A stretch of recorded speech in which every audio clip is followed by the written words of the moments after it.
Խաղաղություն, հետպատերազմյան Հայաստանի 5-րդ տարում ևս այս բառն է ամենաշատը հնչել։ Առաջին անգամ, սակայն, Երևանը, Բաքուն ու միջնորդ Վաշինգտոնը պնդում են, որ խաղաղությունը ոչ թե ցանկություն ու նպատակ է, այլ հաստատված իրողություն։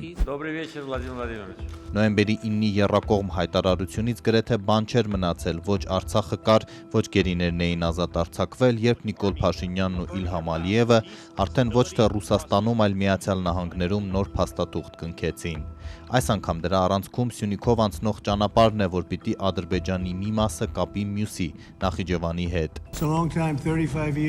Երկար ժամանակ է 35 տարի։ Իրենք կռվել են, իսկ հիմա ընկերներ են եւ ընկերներ են լինելու երկար ժամանակ։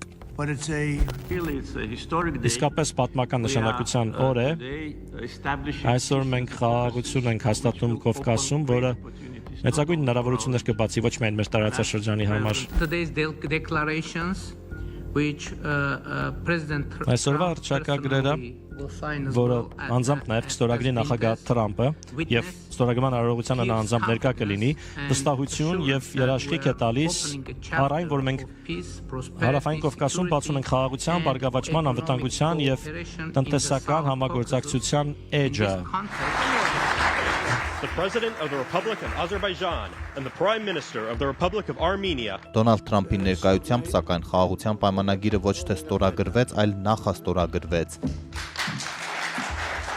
Ադրբեջանը, ինչպես Ալիևն է ձևակերպել, տնային առաջադրանք է տվել Հայաստանին, փոխել սահմանադրությունը, մայր օրենքից հեռացնելով հղումը անկախության հռչակագրին, որտեղ հիշատակում կա Լեռնային Ղարաբաղի մասին։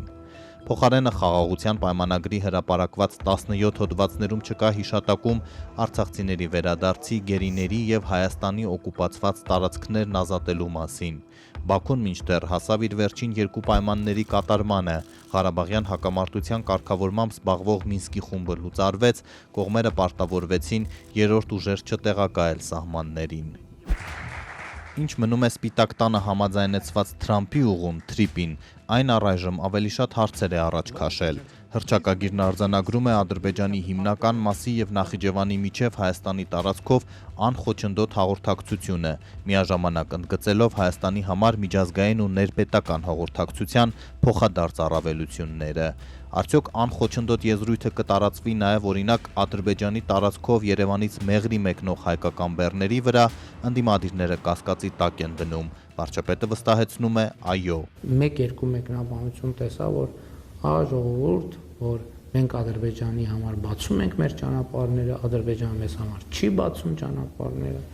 Իհարկե դա անլուրջ խոսակցություն է, որովհետև այս ամեն ինչ իմաստ կունենար այդ պարագայում։ Այդպիսի լուծումների եթե մենք համաձայն լինեինք, եւ ո՞ց կգնայինք այդ լուծումներին։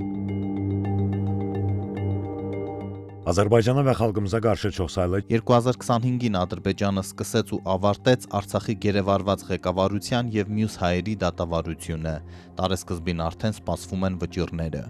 Փակ դռների հետևում առանց անկախ լրագրողների, իրավապաշտպանների, միայն պետական քարոզչությամբ լուսաբանվող 100-ից ավելի նիստերում Ադրբեջանը ծանրագույն ահաբեկչությունից մինչև ապօրինի զինված խմբավորումների կազմավորման մեղադրանքներ ներկայացրեց նախկին նախագահներին, բարձրաստիճան այլ պաշտոնյաների ու արցախցիների։ Մեկը մյուսի հետևից ելույթ էին ունենում դուժող ներկայացող ադրբեջանցիներ, իբր ճանաչելով մեղադրյալներին ու նրանց վերագրելով 35 տարվա վաղեմությունից մինչև մեր օրեր կատարված արարքներ։ Потерпевший Агалар Алиев заявил, что родился в городе Шуша и учился в средней школе вместе с армянами. Потерпевший Ордухан Керимов в своих показаниях также заявил, что знал одного из обвиняемых Аркадия Гукасяна. Потерпевший Магерам Гусейнов рассказал, что в 1990-х годах он работал в Шушинском отделении полиции. Բաքվի բանտերից խիստ հազվադեպ Երևան էին հասնում հայերի ուղերձները, հերքելով ադրբեջանական լրատվամիջոցների հրապարակումները իրենց տված ցուցմունքների մասին։ Ես ասել եմ, որի հակմրակ։ Ես ասել եմ, որ դա պատասխանատուն հենց այս կողմն է ադրբեջանական կողմը եւ դա եղել է մեր իշխանական պայքարի արդյունք։ Վաղը ես դատարանի նիստի ժամանակ դրա մասին արձագանքել։ Продолжился судебный процесс по уголовному делу в отношении гражданина Армении Рубена Вартаняна. Նախկին պետնախարար Ռուբեն Վարդանյանի դատավարությունն Ադրբեջանը կազմակերպեց առանձին, թեև նա պատերազմից հետո էր տեղափոխվել Լեռնային Ղարաբաղ, բայց դա չխանգարեց, որ Վարդանյանին վերագրվեն 44-օրյայի իրադարձություններ։ Потерпевший Лугар Гусейнов также также заявил, что получил ранение в результате вражеского огня в Кальбаджаре. Тогрул Алиев сообщил, что получил осколочное ранение в Агдаме. Потерпевший Самир Ибрагимов сообщил, что получил ранение в Ходжалы. Ռուբեն Վարդանյանը 3 շաբաթից ավելի հացադուլ արեց Բաքվի բանտում, փորձելով ապահովել դատավարության տարական օրինական պայմաններ, բայց ապարդյուն։ Я не жертва, и меня не надо жалеть, потому что... Ես զոհ չեմ, ինձ պետք չէ խղճալ, քանի որ սա գիտակցված որոշում է։ Եթե դատում եք, դատեք պրոֆեսիոնալ, բաց ու հրապարակային, Ադրբեջանի բոլոր օրենքների ու ընթացակարգերի համաձայն։ Մյուսների հետ միասին միջազգային լրատվամիջոցների դիտորդների ներկայությամբ, եթե այդքան վստահ եք ձեր արդարացիության մեջ։ Ինչու է իմ գործն առանձնացվում, երբ իմ բոլոր մեղադրանքները կառուցված են նրա վրա, որ ինչպես դուք եք կարծում, ես կազմակերպված հանցավոր խմբի անդամ եմ,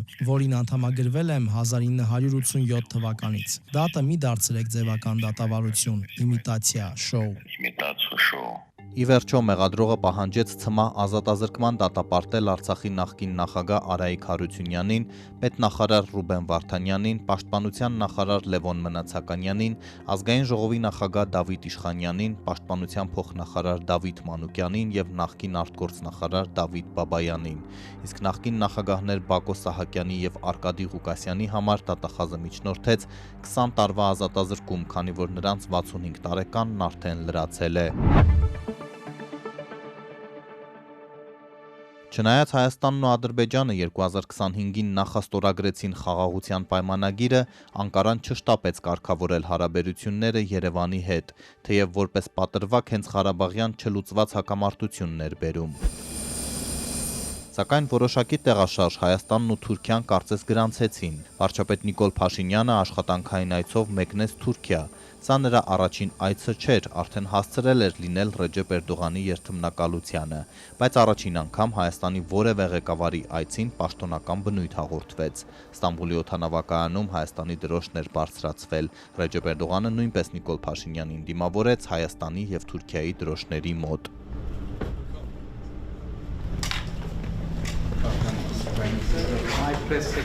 Պաշտոնական լրահոսը զրույցի շատ մանրամասներ չհաղորդեց, բայց Երևանն էլ Անկարանն էլ ընդգծել էին կառուցողական երկխոսության շարունակականության եւ կոնկրետ արդյունքների հասնելու կարեւորությունը։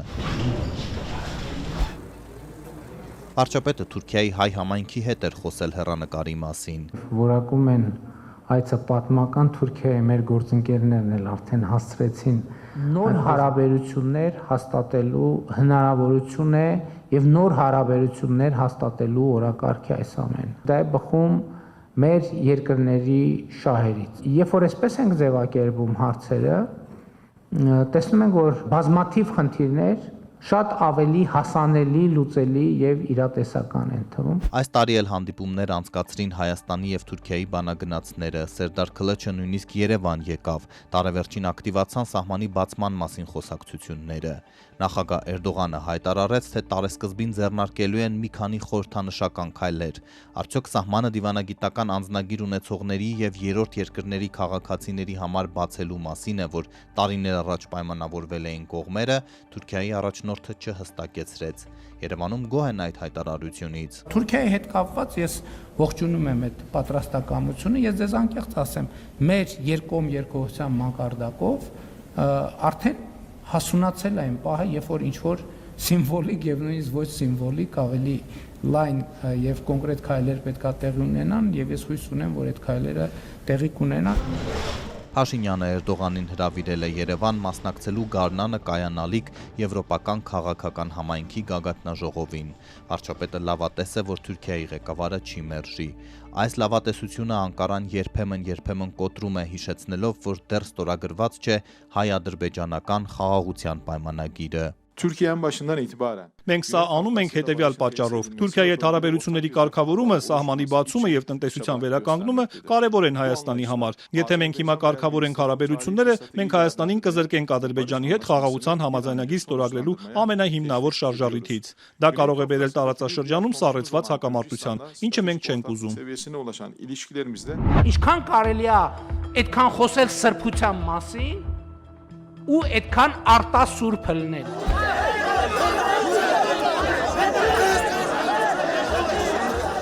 2025-ի գլխավոր առճակատումը իշխանությունը ոչ թե քաղաքական ընդդիմության հետ էր մղում, այլ բարձրաստիճան հոգևորականների, կաթողիկոսի ու նրան սատարողների։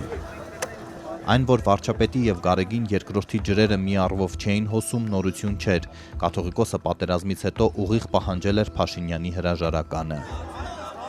Այս տարի վարչապետն ինքը լծվեց կաթողիկոսին հեռացնելու գործին։ Իրադարձությունները կտրուկ ընթացք ստացան մայիսյան մի առավոտ Նիկոլ Փաշինյանի ֆեյսբուքյան գրառմամբ։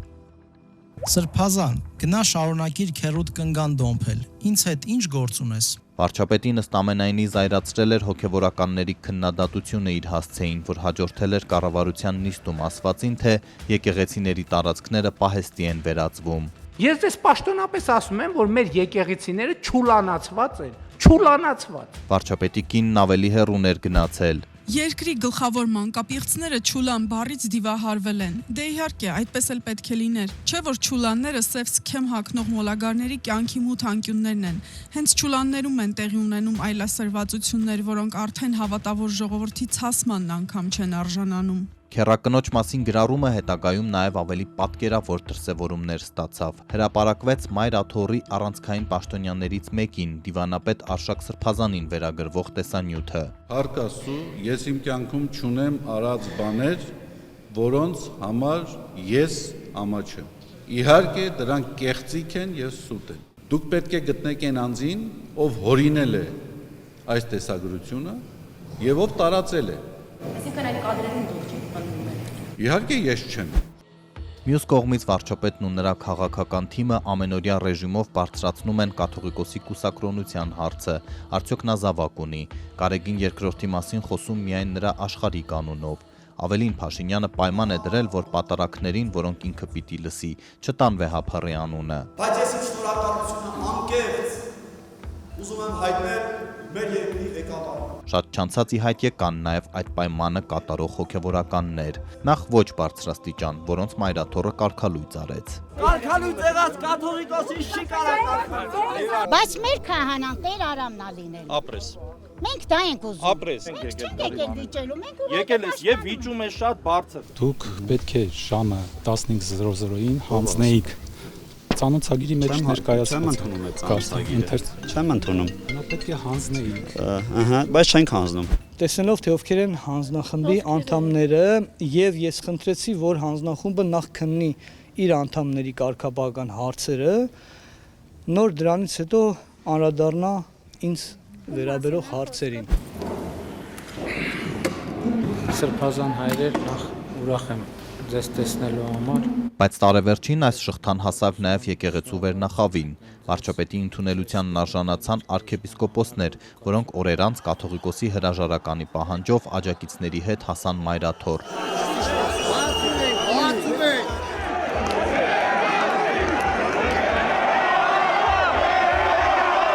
Այստեղ էին նաև Վեհափառի պաշտպանները, ընդդիմության առաջնորդները։ Եկեղեցու առջև հակընդդեմ բողոքի ակցիաներ էին։ Մեր ժողովուրդը մեր հետ է եւ մեր հոգեվոր դասն էլ է մեր հետ։ Մենք այսօր այստեղ եկանք մեր նամակը հրաժարականի պահանջի փոխանցել ենք արդեն քարտուղարություն, մեր առաքելությունը այս պահին ավարտված է։ Հաջորդ անգամ մենք այստեղ լինելու ենք ձեզ հետ միասին մայր տաճարի մեջ աղոթելու մեր ժողովրդի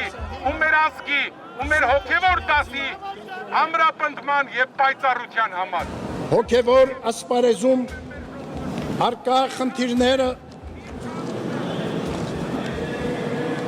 լուծվում են եկեղեցական կանոնական ընթացքներով եւ ոչ առանցին խմբերի պարտադրանքներով։ Զավակ ունենալու մեղադրանքին իշխանությունն ավելացրել է նաև օտարերկրյա հատուկ ծառայությունների հետ համագործակցելը։ Կաթողիկոսն այս ընթացքում մի քանի անգամ է խախտել լռությունը, շատ ուղիղ հասկացնելով չի հեռանալու։ Հակառակ իշխող ուժի կողմից հակաեկեղեցական դատապարտելի գործողությունների մեր Սուրբ եկեղեցին անսասան է։ Հակառակ ստեղծված այսպիսի դժվարին կացության տեղ գտնող նման եկեղեցահալած քաղաքականության մենք որպես հայրապետ հայոց պիտի շարունակենք մեր կոչմանն ու առաքելությանը հավատարիմ մեր ծառայությունը բերել մեր ժողովրդին։ Հոգևորականներն անմասն չմնացին նաև քրեական գործերից։ 2025-ն աչքի ընկավ աղմկահարույց կալանավորումներով ու դատավարություններով։ Հունիսի 25-ի վաղ առավոտյան իրավապահները մտան դրանից 1 տարի առաջ վարչապետի հրաժարականի պահանջով բազմահազարանոց ցույց անող Բագրատ arczepiskopos Գալստանյանի տուն ու ձերբակալեցին բարձրաստիճան հոգևորականին։ Չարիք լավ լսի։ Ինչ էլ որ սարքելի ունես, ինչ էլ որ ուզում ես անել,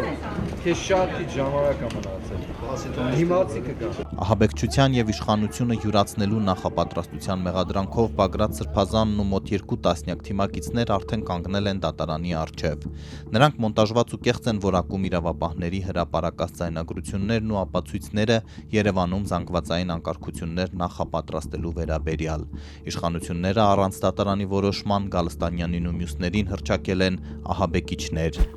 Բացահայտվել է մեր պետականության Հայաստանի Հանրապետության անվտանգության եւ կայունության դեմ նախապատրաստվող հանցագործություն եւ բնականաբար նաեւ կանխվել է այդ պլանի իրագործումը եւ ուզում եմ շնորհակալություն հայտնել մեր իրավապահ համակարգի բոլոր ներկայացուցիչներին։ Ողջույն ով որ քրիստոնյա է։ Ով որ քրիստոնյա չէ, ողջույն չի։ Բարձրաստիճան մեկ այլ հոգևորական Շիրակի թեմի առաջնորդը կալանավորվեց ու արդեն հասցրեց դատապարտվել 2 տարվա ազատազրկման։ Ուժայինները Միքայել arczepiskopos Աջապահյանի հետևից գնացին հենց Մայրաթոր։ Ես սպառնալիք չեմ այս երկրի համար, սպառնալիքը կառավարությունում անստաց։ 62-ամյա Սրբազանը մեղավոր ճանաչվեց իշխանության զավթման կոչի համար, թեև այդ հայտարարությունն ավելի վաղ դատախազությունը քննել ու հանցակազմ չէր գտել, բայց հետո իրավապահները հիշեցին Աջապահյանին։ Պետք է ռազմական հեղաշրջում, բայց մենք բանակ չունեցանք գեներալիտետ, ովքեր կանեին այդ անհրաժեշտ քայլը, ասել եմ, լավ եմ արել եւ պիտի շարունակեմ նույն ոգիով։ Այսօրվա երկրի ղեկավարը ցանկություն ունի ունենալ կառավարելի ձեռնասուն եկեղեցականներ։ Տարբեր մեղադրանքներով կալանավորված են նաև Մայրաթորի դիվանապետ Արշակ Սրբազանն ու Արագածոտնի թեմի առաջնորդ Մկրտիչ arczepiskopos-ը։ Մենք պիտի մնանք Մեսրոպ Մաշտոցի եւ Սահակ Պարթևի արժանի զավակները։ Վեապարտեր, հարգելի պարոն նախագահ, Եկեղեցական չէ, բայց եկեղեցու պաշտպանության մասին հայտարարությունից հետո մեղադրյալի աթոռին հայտնվեց Ռուսաստանաբնակ գործարար Սամվել Կարապետյանը։ Քանի որ ես միշտ եղել եմ հայոց եկեղեցու կողքին ու հայ ժողովրդի կողքին, ունենալու եմ անմիջական մասնակցություն, եթե չհաջողվի քաղաքական գործիչներին, ուրեմն մենք էլ մեր ձևով ենք մասնակցելու այդ ամեն ինչին։ Այս տեսանյութի հրապարակումից րոպեներ չանցած իրավապահներն արդեն Միլարդատեր Կարապետյանի տանն էին։ Վարչապետը չէր էլ թաքցնում իր անձնական մասնակցությունը Facebook-ով գործարարին սպառնալով, որ նա պետության համը չի մոռանա։ Հետագայում Կարապետյանի մեղադրանքը լրացվեց նաև փողերի լվացման հոդվածով։ Նա էլ բանտից եղբորորդու առաջնորդությամբ ընդդիմադիր շարժում սկսեց, պատրաստվելով 2026-ի ընտրություններին։ Տարվա ավարտին Կարապետյանը բանտից տեղափոխվեց տնային կալանքի։ Վարդան Ղուկասյանն էլ է իրեն քաղաքական բանտարկյալ համարում։ Երկարամյա դադարից հետո 2025-ին նրան հաջողվեց վերադառնալ Գյումրու քաղաքապետարան, ընդդիմության ձայների միավորմամբ առաջ անցնելով քաղաքացիական պայմանագրից։ Բայց ընդամենը ամիսներ անց քննչական կոմիտեն հրապարակեց կաշառք վերցնելու ձայնագրություն։ Այս պատվերը իրենց կողմից է, մենք մաքուր ենք, ժողովուրդը թող գիտենա, որ իմ ձեռքերս մաքուր է, ուրեմն Իրավապահների ուղեկցությամբ Վարդան Ղուկասյանի վազքը 2025-ի վավերագիրները հավանաբար տրագիկոմեդիայի ժանրին կվերագրեն։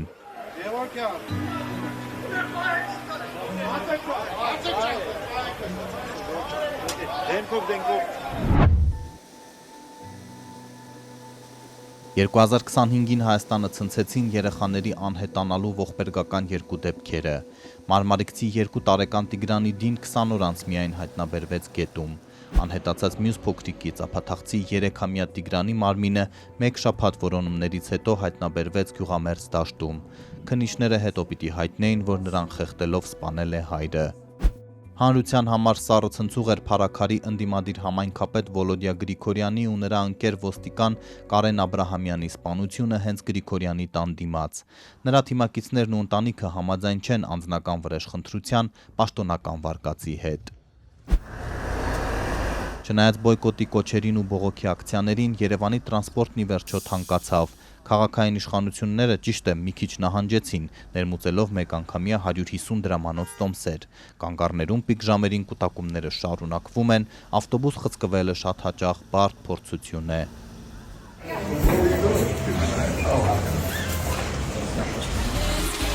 2025-ի ամենավառ ու քննարկված իրադարձություններից էր ամերիկյան փոփ երգչուհի Ջենիֆեր Լոպեսի համերգը Հայաստանում։ 56-ամյա համաշխարհային աստղը իր բարեմասնություններով ցնցեց ոչ միայն Երևանյան մարզադաշտը, այլև Հայաստանի բյուջեն։ Լոպեսի ելույթը հարկատուների գրպանին արժեցավ $6 միլիոն։